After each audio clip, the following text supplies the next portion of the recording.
কন্যাযাত্রী বোঝায় pickup van গত 15 তারিখ উল্টে আহত প্রায় 25 জন। আহত পরিবারগুলির পাশে দাঁড়ালো স্থানীয় প্রশাসন।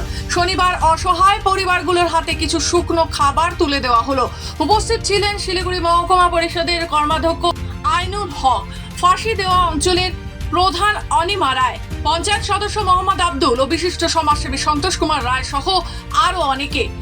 গত বুধবার 15 মে শিলিগুড়ি মহকুমার ফাঁসি দেওয়া ব্লকের হেলাগঞ্জ গ্রাম থেকে কন্যাযাত্রী বোঝায় দুটি পিকআপ ভ্যান বিহারের উদ্দেশ্যে রওনা দেয়। একটি পিকআপ ভ্যান বেরিয়ে গেলে অন্যটির নিয়ন্ত্রণ হারিয়ে কিছুটা দূরে গিয়ে উল্টে যায়। ঘটনাস্থলে মৃত্যু হয় 3 জনের, প্রায় 25 জন মারাত্মক জখম। তাদের মধ্যে অনেকের অবস্থা আশঙ্কাজনক। এখনো এই গ্রামের লোকজন সেই দিনটি ভুলতে পারছে না। শোকের আবহ চারিদিকে, নিস্তব্ধতা গ্রাস করেছে গোটা এলাকাকে। এই এলাকায় রয়েছে একাধিক আদিবাসী পরিবার, অসহায় ও দুস্থ প্রত্যেকটি পরিবার। তারা দিনমজুর ও চা বাগানে শ্রমিকের কাজ করে সংসার চালায়। এই পরিবারগুলির উপার্জনশীল সদস্যরা আহত হয়ে হাসপাতালে ভর্তি, কেউ বা আশঙ্কাজনক হওয়ায় মৃত্যুর সঙ্গে পাঞ্জা লড়ছে। বর্তমানে এই পরিবারগুলির বাকি সদস্যদের খাবার জোগানো দুষ্কর হয়ে উঠেছে। তারা চাইছেন আর্থিক সহযোগিতা, সকলকে পাশে থাকার অনুরোধ জানান তারা।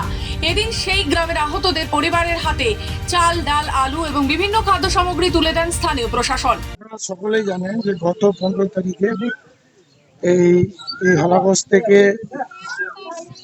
বৌভাত খাওয়ার জন্য যে রওনা হয়েছিল, রওনার ফলে গাড়িটা দুর্ঘটনায় ক্ষতিগ্রস্ত হয় এবং 3 জন মারা যায় এবং প্রায় 15-20 জন আহত অবস্থায় এখনো উত্তরবঙ্গ মেডিকেল কলেজে চিকিৎসাধীন। সেই সুবাদে আমাদের এই হালাগঞ্জ গ্রামে যারা কাজ করে খেত, প্রত্যেকটা পরিবার আজকে 4 দিন ধরে হয়তো যে রোজগার করার মতো ক্ষমতা সেটা হারিয়ে ফেলেছে বা লোকও নেই কাজ করার মতো। তার জন্য আমি এবং আমাদের সন্তোষবাবু তথা আমাদের আনুষঙ্গিক আরো অনেক পড়াশোনা করছে, সকলেই মিলে আমরা হয়তো সামান্য কিছু হয়তো একটু আহারের ব্যবস্থা করেছি, যে শুকনো আহার, এটা আমরা আজকে স্থানীয় নেতৃত্ব, পঞ্চায়েত প্রধান, পঞ্চায়েত সমিতি থেকে শুরু করে সকলে মিলে একটা ছোট্ট অনুষ্ঠান করে আজকে আমরা দিলাম।